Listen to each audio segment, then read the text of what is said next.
નમસ્કાર દર્શક મિત્રો, હું છું પરમાર અનુષા. તમે જોઈ રહ્યા છો લોક સામના ન્યૂઝ.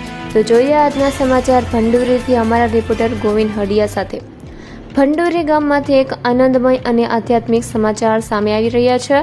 ભંડુરીમાં બ્રહ્મકુમારી સંસ્થાના સત્યતીર્થ ભવનનું ભવ્ય ઉદ્ઘાટન ખૂબ જ હર્ષ ઉલ્લાસ અને ભક્તિ ભાવના વચ્ચે સંપન્ન થયું છે.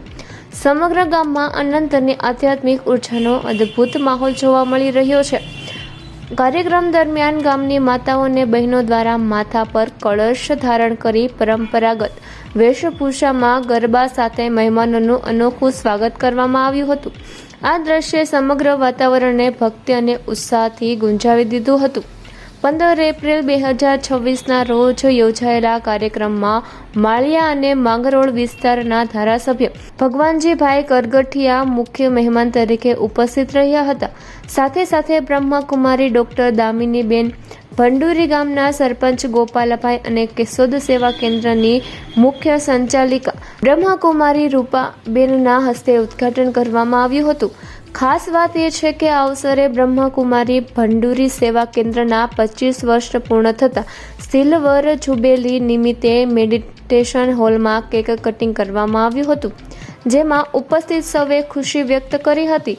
ત્યારબાદ યોજાયેલા શુભેચ્છા સમારોહમાં બ્રહ્મકુમારી ડોક્ટર દામિનીબેન પોતાના મધુર સ્વરમાં ભાવપૂર્ણ ગીતો દ્વારા પરમાત્મા શિવનો સંદેશ આપ્યો હતો, જેને સાંભળી સમગ્ર સભા ભાવ વિભોર બની ગઈ હતી.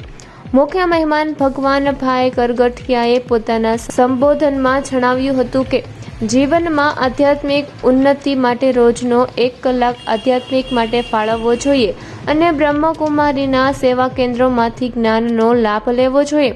આ સમગ્ર કાર્યક્રમ અંબાજી માતાના મંદિર પાછળ આવેલા સત્યતીર્થ ખાતે યોજાયો હતો, જ્યાં મોટી સંખ્યામાં ગ્રામજનો ઉત્સાહપૂર્વક જોડાયા હતા.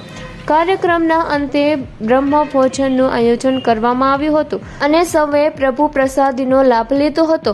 તો ફરી મળીશું એક નવા સમાચાર સાથે. ત્યાં સુધી જોતા રહો લોક સામના ન્યૂઝ.